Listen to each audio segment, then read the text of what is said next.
Hello and welcome to a brand new segment of the ToweringTitan video cast, and we are going to call it Showtime. And here today we have Finbarr. Finbarr, as we know, has won a couple of Road to Nationals now, and as we're trying to get this interview done, we finally settled on a date, and we're just going to go for it right now. So, Finbarr, hello. Hey, how's it going? Yeah, pretty good. Yourself? Yeah, not too bad. I've had a bit of a week away from Flesh and Blood now, so I'm feeling pretty relaxed. Yeah, it's just nice to take a break sometimes, right? Yeah, absolutely. I mean, I've still played a few games. Yeah. Less than 10. Less than 10. Yeah. Yeah, that's a chilled week, right? Exactly. Yeah, it's nice. So, first of all, why don't you start with who is Finbarr? Well, I mean, people mostly would know me as I've been playing card games for quite a long time. Started with Magic and when I was 10, and then moved on to Legend of the Five Rings, the TCG, and then took a break for quite a long time, but then moved back into the Legend of the Five Rings LCG when that came out. Played a bit of Netrunner. Cool. And then that got cancelled, and I was looking for a new game, and one of my friends just got me into Flesh and Blood because he thought I would enjoy it, and he wanted more people to play with. Nice. Yeah, I mean that's my card game story. Aside from that, I'm just, I'm an Irish guy. I live in London. I make YouTube videos about card games. I, work in telecoms. That's basically my story. I cycle a lot. Nice. So just backtracking, going back to L5R, what clan did you mostly play? I mostly played Dragon. Okay, cool. Not for any massively complicated reason. I mean, I like the aesthetic of the dragon, but when I first got into the game when I was 12, that was the only starter we had left, and that was the only clan that hadn't been taken. So I just took it because everyone else was already playing something else. Oh, nice. Stuck with it. Yeah. Did you enjoy the? Well, it's still going now, right? L5R, the LCG version. Is it still going? I mean, I'm one of the coordinators on the project that is keeping it going. Oh, nice. The official game has been cancelled. Ah, okay. But we have about 45 to 60 volunteers at the moment. Wow. Designing new cards, writing new story, organizing new tournaments, making new art. Really just trying to do for L5R what Nisei did for Netrunner, and keep the fun going for the people who still want it to continue. Yeah, absolutely. It's obviously it's really good just to try and keep that going if there's people there still going for it. I think Netrunner's done very well with it, right? Netrunner is still quite alive, yeah. Yeah. Definitely, it's kind of getting. People would say it's gotten better or worse depending on their opinion, but I personally think it's going from strength to strength. Oh, nice. Well, that's always good to know. I know I was a big Game of Thrones player, and we kind of tried the whole player committee, but it just fell apart very, very fast. Like you said, a strong difference in opinion on what the direction should be, who should be on the board, and all that kind of stuff. I think it just kind of fell apart after that. It takes a strong group of people who have a lot of energy for working for nothing, and who have just a willingness to get it done, even if it doesn't always come out the way they want it to. A lot of the people who actually picked the people who are currently running it aren't involved in the project anymore because they didn't want to do it, but they were willing to spend a couple of hours picking the right people to do it. So that was a good model to follow, really. Yeah, definitely. Okay, right. So let's talk about the main subject, Flesh and Blood. Let's start it off with your favourite hero.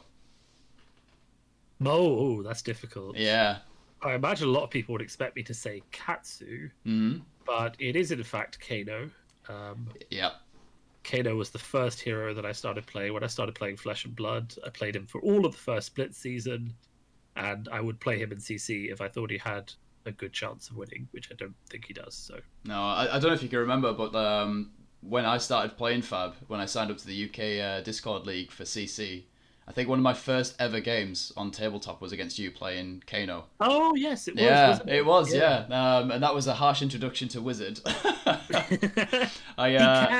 He can win in CC. He just has to draw very, very well. Yeah, and your deck is bigger, so you don't have the same amount of guarantee to get the cards you want.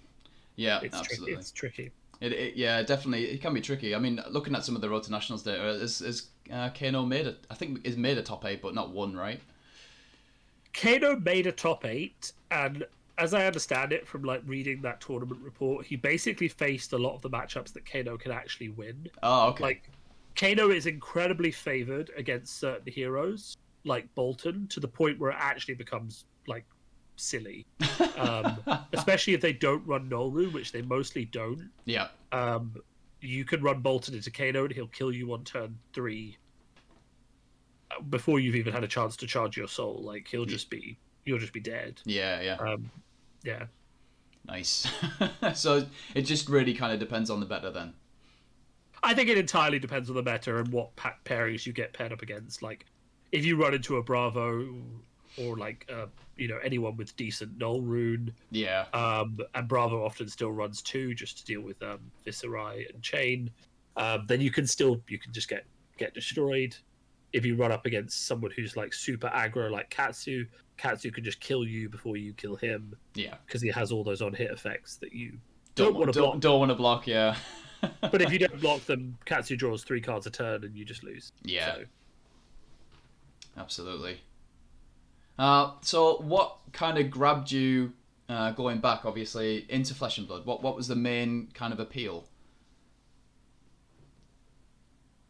Well, there's a few parts to that story. The first thing is that one of the people I knew very well from L5R was like, "This is a great game.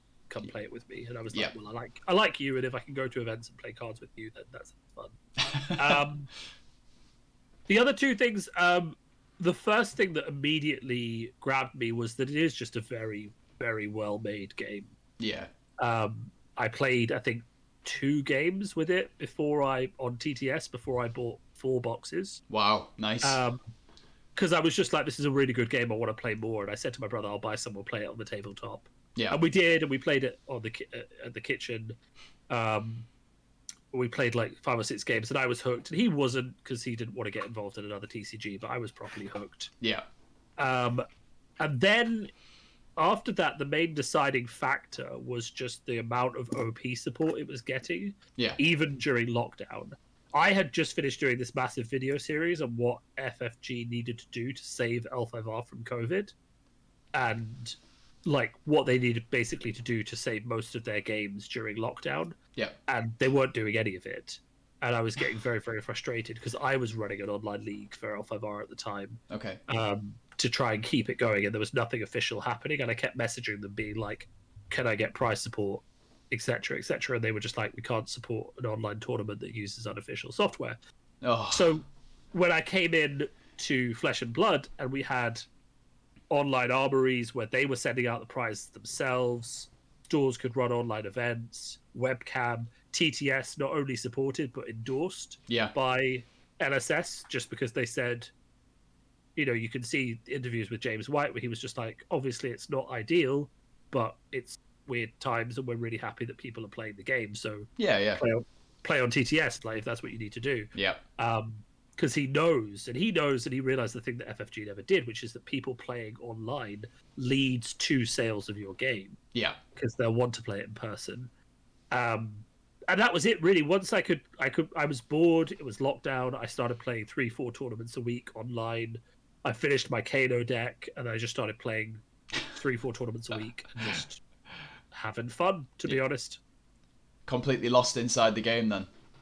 Just the kind of fun I didn't think I'd have during lockdown, really. Yeah. I didn't think I'd get to play cards with people again for another year or 2, and I did. And it was quite nice, especially on the UK Discord. I know that was going quite a lot with a lot of people just chipping in for games and stuff. Exactly, yeah. And just going back to that as well, I know you're a big part, obviously, the London scene. You organise quite a lot of the weekly meetups, right? Just the one. So okay. I live near Rule Zero, which is in East London, and they don't support Fab, but once they reopened after lockdown, I was like, well, I'm going to play Fab here. Yeah. And then 4 other people were like, okay, well, we'll come play Fab with you, because they live nearby, and now we're up to 9, I think, a week. Hey, that's and good. About 12 in total, with another new player coming next week. Wow. So yeah, it's just growing pretty steadily. We've obviously got our pre-release, which we actually haven't been able to sell tickets for. We've only got one kit, so we haven't actually sold tickets for Okay. publicly. We've just had locals who wanted them, Yeah. and we've had a few new players who have been like, "I want to get started, but I don't want to get started. Can I come to the pre-release?" And I've been like, "Yes, of course you can." Yeah. Because you live, Because you live nearby. you live 2 streets away, and you might come every week if I let you come to the pre-release. So absolutely, Yeah, of course. you can definitely come. So that's been really good as well. So and I find with Fab, people play once or twice, and they're just there. Yeah. Like we've had people who came from UK Games Expo where they got a demo, and they've just messaged me being like, "Can I come? Oh, I only have nice. these. I only have these cards. Can I just come along? Is it going to be too much?" And I'm like, "Just come with whatever the fuck you've got. I'll sort you out." Yeah, I mean, that's brilliant. Like, I've always found helpful people just like, oh, I'm short of this. Oh, yeah, no worries. I'll just lend you it. There you go. Just go ahead and play. I've never had a bad experience yet with anybody. If it's a rare or a common, like, why am I pinching pennies? Like, Yeah. you just say to, like I said to my new player, what hero do you want to play? Okay, I want to play Rydar. I'm going to build a Rydar Blitz deck. Okay, cool.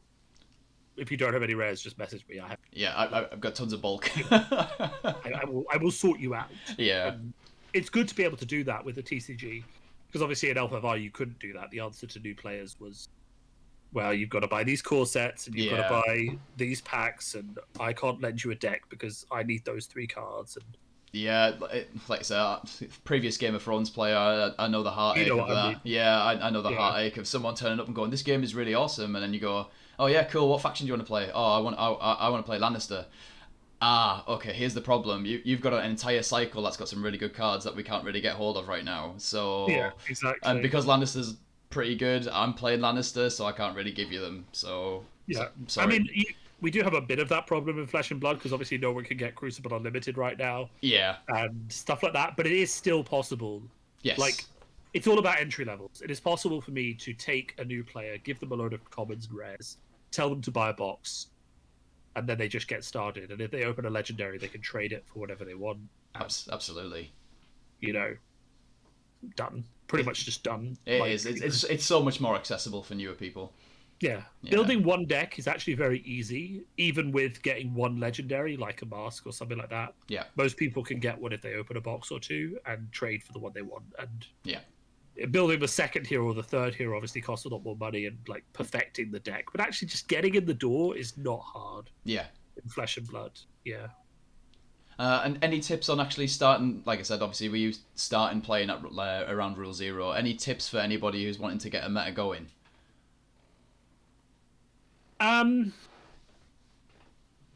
The main tip I will is just like do a poll of Okay. people, see who's going to come and what day works for them. Yeah. Pick a day that works for people. If you don't have any hint of anyone who might want to come, just show up and build some demo decks. Tell the store, look, I want to start this new game here. I don't need you to buy any product, but I've got these demo decks. Can I, bring them along? Can I run a new player event? Put up posters, whatever. Nice. And then consistency really is the key. Like, you pick a day, like we do Wednesday nights at Rule 0, and then you kind of just have to show up, and it doesn't matter if it's only 2 people at first. Yeah. Because other people, but just like tell people on Facebook it's happening, tell people on Discord it's happening, and then just be playing there around people every week. And people will come and ask, "What are you playing? Can I have a look?" Yeah. Someone from the shop, if you come regularly enough, might give it a try and be like, "Actually, I think we can stock this." Yeah. That kind of thing. Bring your own decks to give to people or teach people, and just show up and be a presence in the community and talk to people and get them to try your game. And I mean, you have the inherent advantage that, certainly in my opinion, Flesh and Blood is one of the best designed card games that I have played in my life, like out of everything. And there are a lot of people who will recognize that, and will give it a try and probably get hooked. So, Yeah. Honestly, I completely agree with you. Just on the fact of like, I mean, I started playing with a group of friends, and they were just like, you should try this. Same again, I was reluctant to really get into a TCG after playing LCG model stuff. Yeah. But like playing the game and just realizing how well thought out it is, you can just tell everybody who plays the game is just so passionate about it because it is just a brilliant game. It's good. The hero design, the difference between the heroes is significant, even though they're still like about hitting people with attacks. They still feel very different. Yeah. The resource system and trading in power versus the ability to generate more resources is brilliant. For me, it's really the heroes, though. It's like how Bravo, because he has a weapon that costs 3, has to build a deck with a lot more blues in, which changes his entire game plan, and then he has big attack Yeah. work with it. It's all very different, but very well thought out. And the main thing, though, I think that comes back to it at the moment is just the balance. Yep. Because I've been talking about this a lot on my Road to Nationals series, the shameless plug, that I've been doing this week. Totally fine. Like I said, I'll happily plug your channel. But just the point really that to emphasize is that there are 10 different decks that I consider Road to Nationals winner possible. Yeah. Right? That 9 heroes, 10 decks, because Control and Aggro Katsu are significantly different. Yeah. Which is 9 out of 12, right? Yeah. The only 3 heroes that I don't consider Road to Nationals viable are Levia, Azalea, and Kano. Yeah. Right? Which is a pretty fair assumption. Viserai can win on a good day. Difficult deck to pilot. Rhinar has one. Again, difficult deck to pilot. Needs a bit of luck. Everyone else has taken at least 2 or 3 at this point. Mm-hmm. Loads of people are playing Chain, so obviously he wins a lot as well. Yeah. But Katsu's been winning. Dorinthia's been winning. Everyone's been winning. I mean, if that's not a good sign about game balance and design, I don't know what is. Yeah. It speaks for itself, right? Yeah. It's not one faction being good and then 50% of the player base playing that one faction. Yeah. Which happens in the LCGs a lot because the design is, not as well funded and not as good. Yeah. But it happens in Magic too. You'll get 40% deck representation of a specific archetype, and then 30% will be the counter to that archetype. Yeah. And then you'll have another 15-20% of different decks that just are tier 1.5 and win a little bit. Yeah. Whereas we have with 10 decks, and outside of the 2 Katsus, just due to the way the game is designed, the majority of the decks are pretty different. Yeah, I'd say so. There's only, E-Strike, CNC, Tunic, Art of War are the 4 cards that overlap. Yeah. The rest of the stuff is kind of class locked. Mm-hmm. And then you've got a deck like Bolton, which really heavily rewards playing more light cards. Yeah. A deck like Dash that really heavily rewards playing Mechanologist cards, and Prism as well. So you don't even need to break the bank getting tons of cards that everyone else is chasing, though getting CNCs and E-Strikes does feel bad, but it's not nearly as bad as, in like Magic, where 40% of the player base is playing the same blue-white control deck, and therefore to get a Teferi, it costs you £60 each. Yeah. And the same could be said of 20 other cards in the deck, Oh, yeah, absolutely. Well, so going on to the meat of the interview, really, we're here to talk about your Road to Nationals, specifically your wins. Yeah. What I want to ask is, could you tell us a little bit of your thought process just leading up to the Road to Nationals? Like, how did you prepare? What were your plans going in for your first event? Okay, so let's just flash back to a few weeks before Road to Nationals. Yep. I'm getting fed up of Chain because I keep banishing badly and losing, and banishing well and winning, and I don't feel like I'm in control. Okay.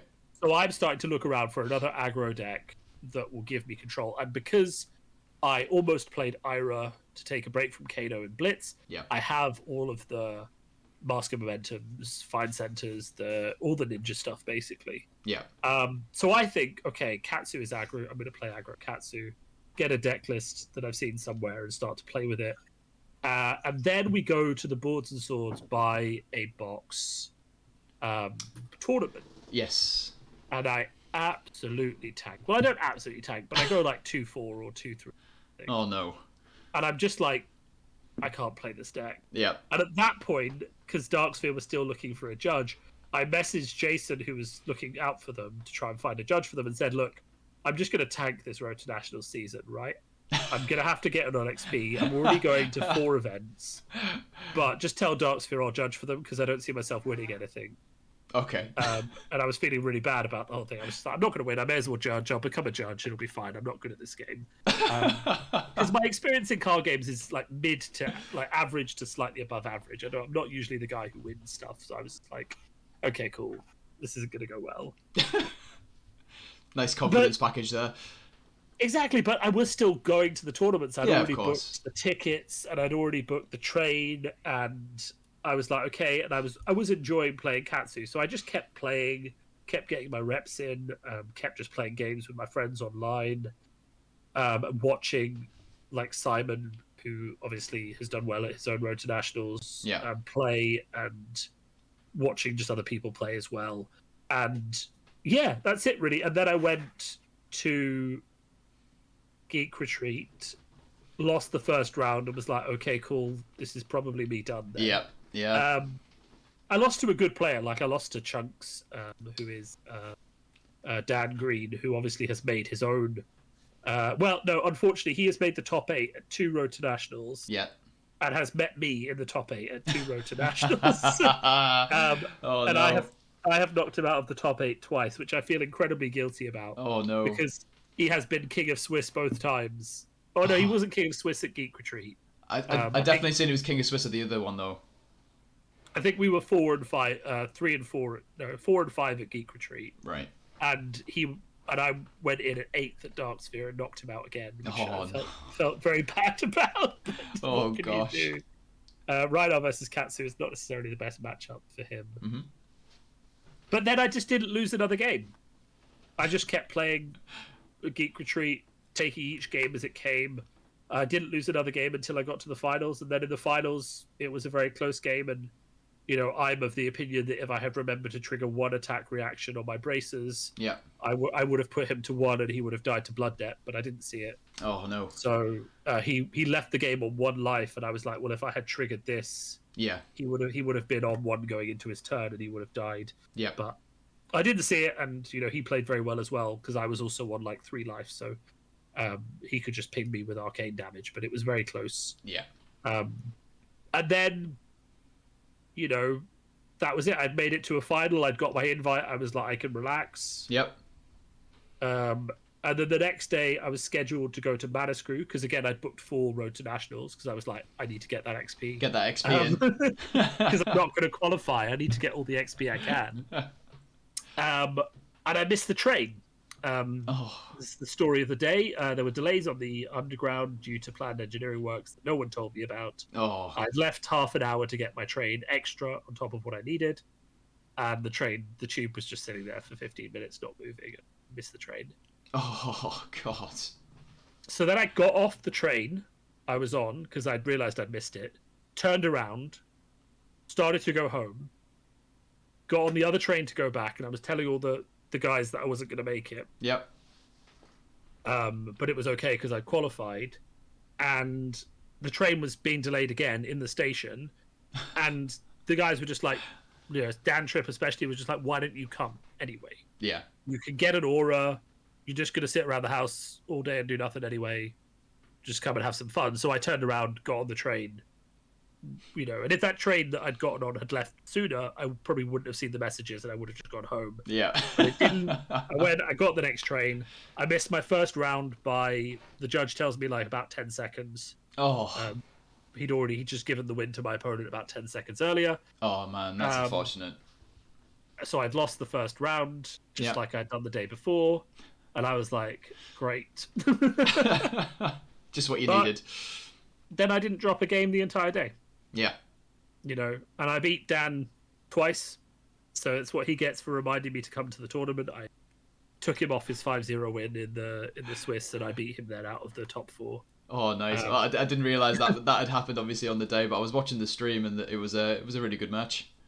Well, that's just the anecdote I like to tell because it's quite amusing. That the guy who said, look, why don't you just come anyway and have a bit of a fun day, was also the guy I knocked out of the top 4 and beat for Kit and knocked him off undefeated in the Swiss as well. So oh god, yeah, that must it. Well, no, he's a great guy, so we have a laugh about it when we talk about it. But Yeah, of course, of course. It's just such a funny story. It's a funny coincidence. It's brilliant. I love that.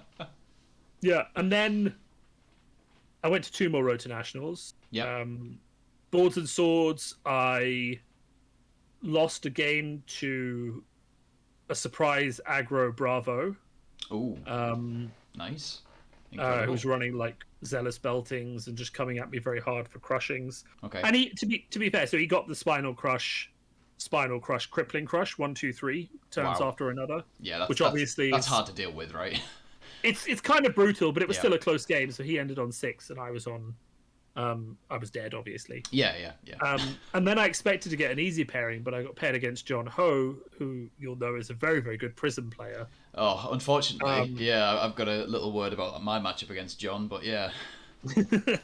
Well, you know yourself, he's very good. And I had this Command and Conquer in my hand, and he kept coming in with a Herald, and I thought, well, he's just going to play an Erudition if I block this Herald, so I'll keep the Command and Conquer. Yeah. And then he played a Raging Onslaught. Oh.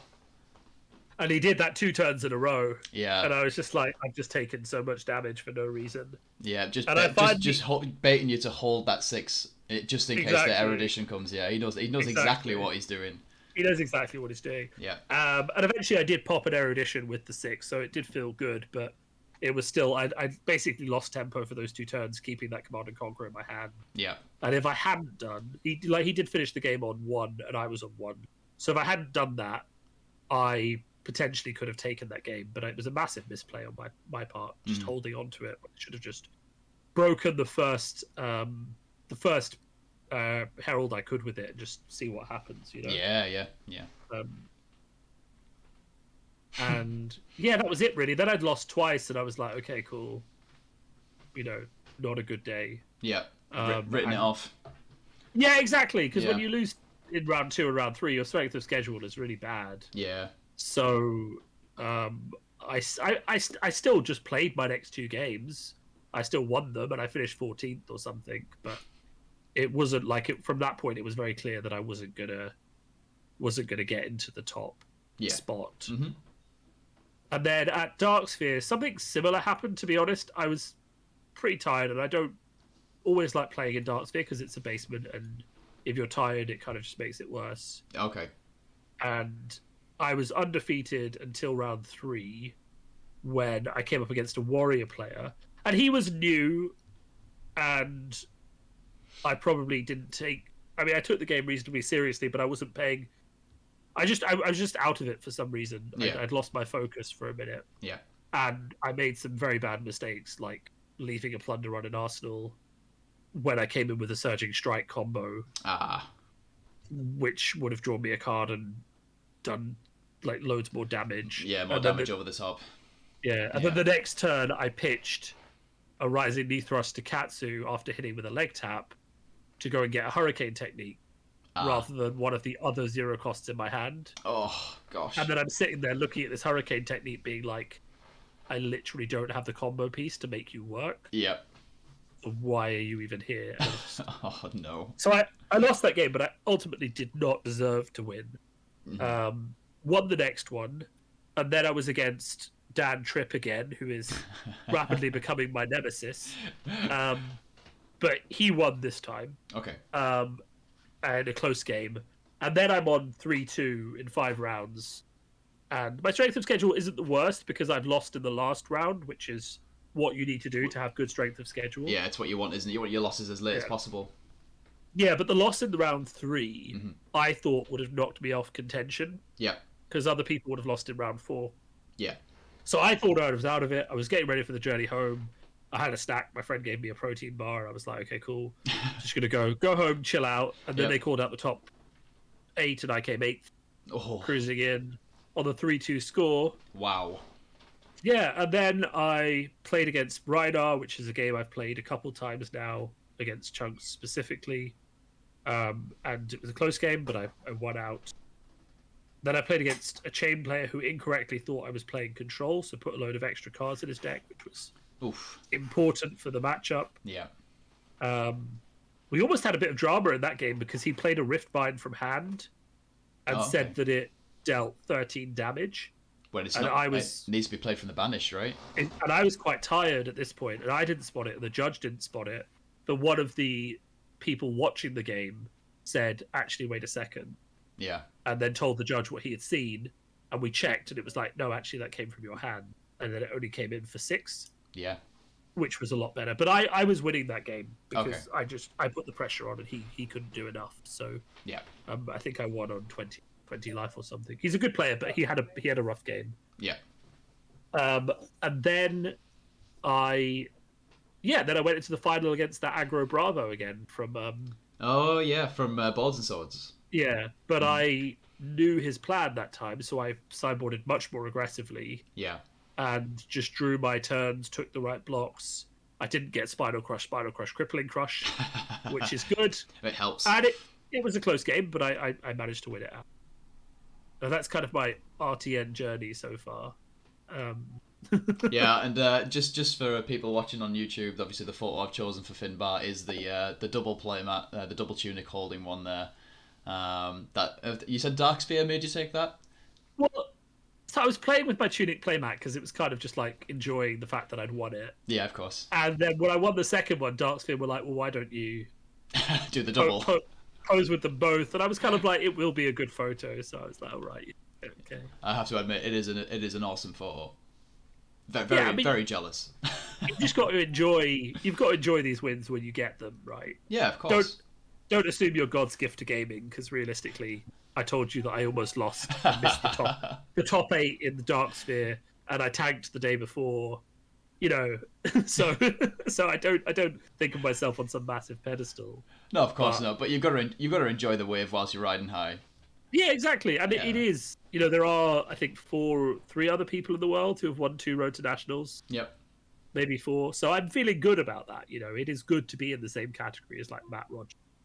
Yeah, some of these New Zealand players, even though their Road to Nationals were a lot bigger. Yeah. With like 80 people, it's still good to be able to say you've won. Oh yeah, and of course. The tunics are gorgeous as well. I'm not going to lie. Yeah, I bet they are.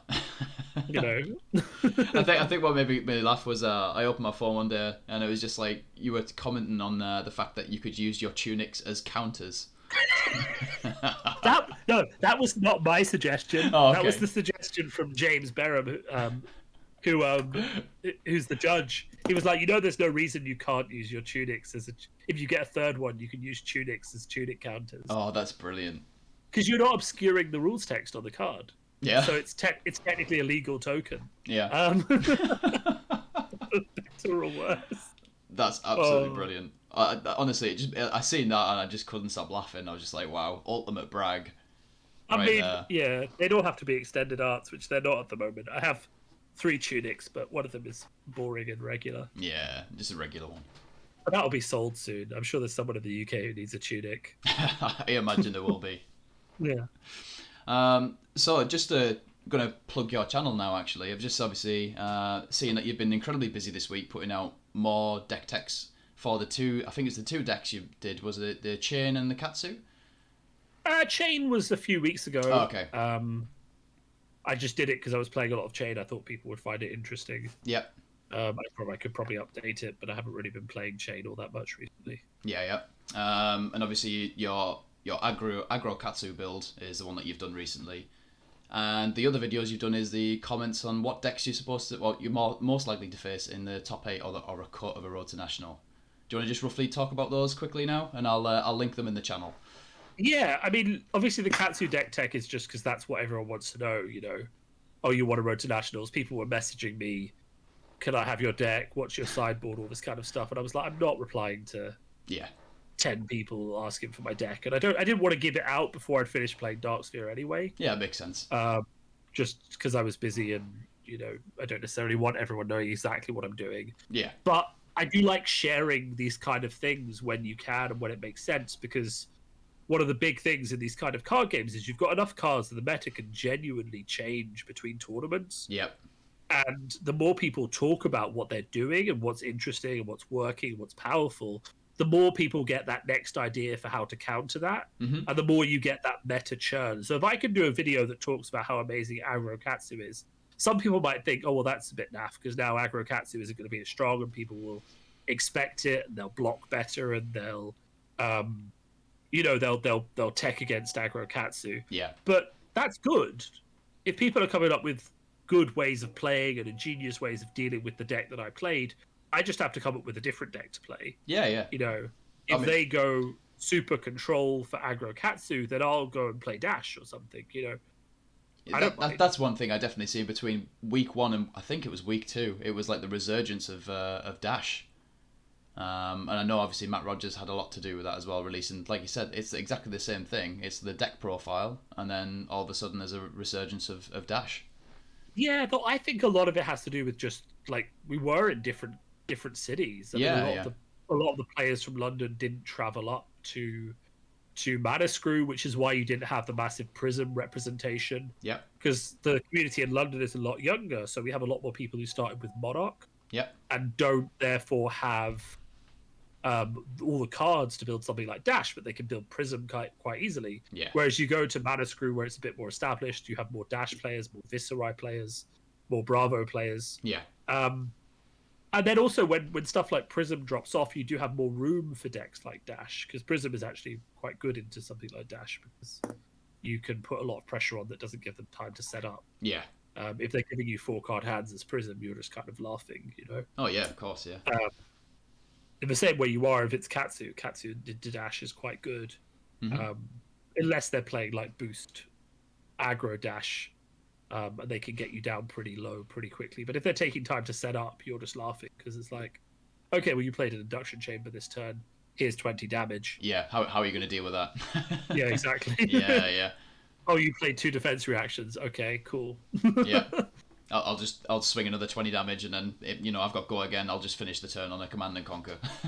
Yeah, exactly, or something like that. You Yeah. have a lot of options basically if they're not pressuring you to make optimal plays for maximum damage, and that's really what you want as Katsu. You want the freedom to make those optimal plays. Yeah, absolutely. So just to sum up then, enjoying Road to Nationals, and did you say you had one more planned? I am going to Living Realms at the start of Perfect. September. Brilliant. Yeah, my tournament season has obviously slowed down a little bit from Yep. the intense last 2 weeks. I'm going to be at the Skirmish in Northampton next weekend. Yep. And then I'm going to be at the Road to Nationals in Living Realms on the 4th of September. And then we've got our own Blitz Armory at Rule Zero on the 12th of September. Awesome. Playing for the Bolton kit, which should be good. Yep.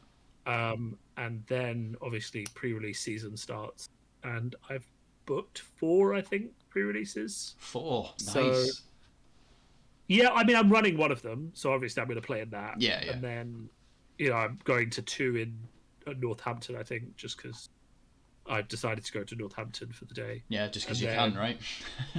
Yeah, well, people I know are going, and I think it's going to be a good day. And obviously, I could have gone to 2 in London as well if I'd wanted to, but yeah.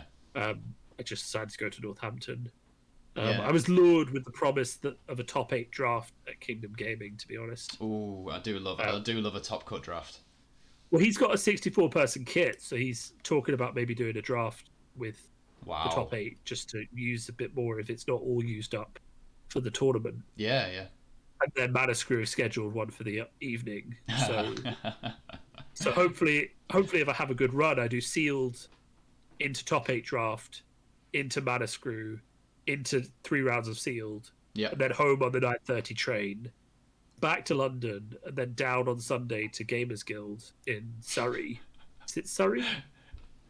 Sorry? Surrey or Sussex? Okay. For their pre-release, because I really like heading down there and meeting the local community down there as well. Yeah. So there you go. Wow. That'll be all the Tales of Aria I can handle. I was going to say, that'll be a fistful of cold foils for you. Well, maybe, Yeah. maybe. But I mean, if that email from Asmodee is true and there's not going to be a huge amount of tales coming through from them, I am a bit worried about the amount of supply people will actually have to deck build for Nationals. Yeah, So- that's it. That's the other thing with all the new cards and then Nationals coming straight after. Yeah, exactly. Yeah. That's it. No, but that's great. Like having a new set come out and then a month to build a deck for Nationals is brilliant. Oh yeah. Like It's creative. It's the new supply meta. that's the. It's the supply that's the problem. Yeah. And I mean, not to bash LSS on this, what has been a very positive interview, but they really do need to sort out their supply Yeah, of the sets in the UK. Like, we still don't have Crucible Unlimited in sufficient quantities, to the point where people just aren't playing certain heroes because they can't get the cards. yeah. I mean, it's as horrible as it is. It's hard to make a hero feasible without some of those Crucible Unlimited cards. Yeah, it's like Azalea isn't great anyway, but Azalea without Remorseless and Yeah. Poison the Tips and Feigned Death is dead in the water. Yeah, yeah. You can't say any more, really, can you? It's just. But there's just too many good cards in Crucible. Yeah. That people need for decks, and there are alternatives you can play, but sometimes they just don't fit the same bill. No. Like going Crane Dancer to find center and getting your Zen State token as Katsu versus Chain. I don't know if you know Zen State, but it stops 1 point of damage from every source for the next 2 turns. Yes. Yeah. So obviously, if you have Crane Dance and Find Center, which is Crucible, and you get that Zen State token out, suddenly all of their Seeds of Agony, all of their rune chants do nothing for a turn, right? Yeah. Or 2 turns, and you're just laughing, right? But if you don't have that matchup is significantly worse for you. Yeah. So, I mean, there's no other way to put it. We need Crucible Unlimited. Yeah, definitely. We need it a month ago. We needed Monarch Unlimited to come out much faster than it did. And we need Tails to either come out with Unlimited quickly or to be sold at retail prices and be available for drafting. Yeah. Until the Unlimited set comes out. I don't want the pre-release to happen. People to scramble and manage to get enough cards to build one new deck of the hero, but not be able to draft or do sealed or anything that we're supposed to do to be excited about a new set. Yeah. Until Unlimited comes out in December, November, like. And that's fingers crossed without any delays at all. Exactly. At the point that we're at now, people should be really excited for the new set and be hyped because they're going to get it. We're going to draft it every week after the release comes out. We're going to be playing with it. We're going to have tons of fun. And none of that is happening because everyone is worried about whether or not they're going to get any. Yeah. And even if you are getting some, you're worried that, basically everyone loses if there isn't enough supply. Even if I can get it, it doesn't matter because collectively it takes a community to test new heroes and new ideas. Yeah, of course, yeah. I need to see what the people in Northampton are doing with Lexi and bounce my own ideas off them and have a chat about it. And if I'm the only person, say, in my playgroup sitting on a load of Tails, it doesn't matter if I have it and I can build all 3 heroes and build whatever deck I want for Nationals because no one else is tested, so nothing's happening. Yeah, nothing. Yeah, it's hard. It's hard without the information there, right? Yeah. Yeah.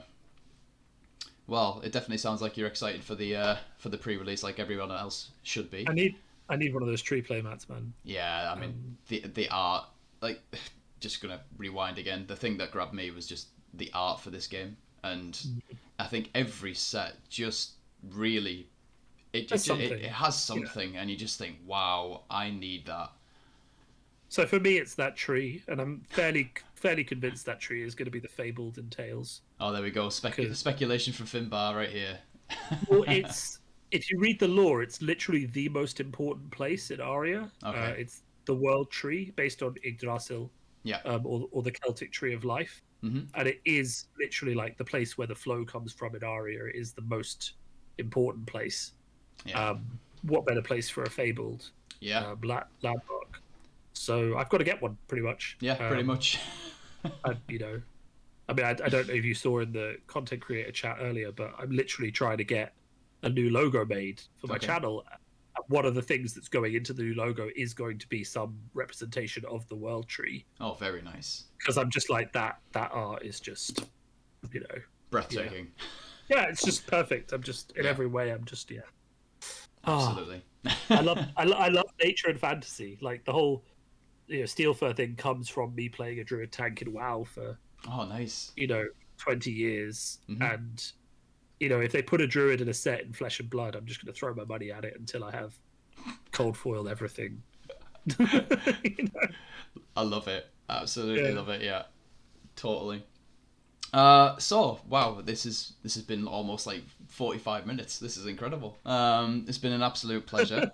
Thank you so much for actually doing this interview. I really do appreciate it. No, I mean, it's all right. I'm really just loving this game, which makes me happy to talk about it. As you know, from just doing my own content, and Yeah. really just enjoy watching other content creators making stuff as well. And I watch quite a lot of fab content during the week as well that isn't my own. So, if someone says, "Hey, come on and do an interview," I'm like, "Okay, I've got something to talk about." So, Absolutely. Well, you can definitely tell the passion is there in your voice. You can hear it. It's just a pleasure talking to you. It really is. So last thing before we sign off. Have you got a favorite card in Fab? That's difficult. Difficult. I think at the moment it's probably changed a lot. Surging Strike is by far my favorite card in Flesh and Blood. Yeah. Yeah, just for the strength of the combo line, or just the card in general. The art is gorgeous. Okay. All of the ones in my deck, I think, are all foil. Oh, lovely. They are gorgeous. Yeah. But the main reason is just that it is an absolute game that you play with your opponent. You chuck down a Surging Strike, you've got 1 mana left over. They're like, do I let it hit? Is he going to fetch Mugenshun? Does he have Whirlwind Gust Wave? Yeah. If I block it out, is he just going to Whirlwind Gust Wave me? And then I'm going to block that. And then he has Mugenshun anyway. Yeah. It's just mind games. It's absolute, like, I didn't realize until I started playing Katsu the absolute mind games that come from just pitching a blue, chucking a Surging Strike on the table. Yeah. And just letting your opponent try and figure out what to do with it, because there is no right answer. Yeah, with the information they have available. I did watch your deck tech, and when you talk about the Surgeon Strike line, it's just like I've been sat in that position so many times. Yeah. Just like what is the best decision here? And you even like as a Bravo player, and you're happy to sit there and even like fully block and just think, well, do you have it? Do you not have it? Like, what information do I have here? And the answer is you don't have anything. You just have to hope. No, but there is a correct decision. 9 times out of 10, the correct decision is to fully block the Surging Strike. Fully block the Surgeon and hope you don't have is it overwhelming? Not overwhelming. The Whelming Gust Wave. Whelming Gust Wave, that's the one. But if I'm coming with the Whelming Gust Wave, then just block that as well. Yeah. And just accept you're going to have a slow turn. Yeah. But the simple reason you block the Surging Strike completely for 5, block for 6, to be honest. Block for 6 in case of the Ancestral. Yeah. Yeah. But I can't buff it with Braces. Yeah. I can't Razor Reflex it. Yep. The only buff in my deck that works is Ancestral Empowerment. Yep. And if it doesn't hit, and I don't have the Whelming Gust Wave, my turn will end with a lot less damage presented on the table. Yes. If I have the Whelming Gust Wave, you're kind of screwed anyway. You probably just need to block both of them. Yeah. You block the Surging Strike for full. You block the Whelming Gust Wave with a card and a piece of equipment for 5. Always block for 5 or 6 on the Whelming Gust Wave. Never block for 4. Yeah. Unless my braces are broken. Mm-hmm. And then if you block fully both of those, if I've completely RNG'd and I just have a Mugenshun as well, you're screwed anyway. Yeah, so, of course, yeah, absolutely. That's just going to happen to you regardless. And then you're just going to take a bit of damage. But if you've blocked both of them and I can't search, the odds of me having the next piece of the combo when I only have 3 of them in my deck, it's not that high. Yeah. Like, it's just not that high. So play the odds, block the Surging Strike. If I have a Whelming Gust Wave, block that as well. Yeah. And then just, if I have the third one, it's going to hurt, but it was going to hurt regardless. Yeah, exactly. Well, there you go, people. Check out Finbarr's deck tech on that if you want more information, but there you go. There's the gist for the Surgeon Strike line. All of the Katsu secrets, but that's why it's my favourite card. Yeah. Gorgeous art, creates so many lines of play, makes your opponent lose their mind every time you play. Yeah. What more can I ask for? Yeah, you can't ask for any more in a card than that, can you? Yeah. Well, thanks very much. Thanks again for coming on. No, you're welcome. It's been a great chat. Yeah. It's been fun. I love talking about this game. Yeah, it's great. And hopefully I'll catch you at Living Realms. Oh yeah, definitely. Yeah. I will be maybe playing Katsu. Maybe. We'll leave it as a surprise, eh? We won't give any exactly. No spoilers. Yeah, exactly. I just need to finish buying all these scab skin leathers. Yeah. Anyway, right, I'll talk to you soon. Yeah, talk to you soon. Thanks again. Bye. Bye.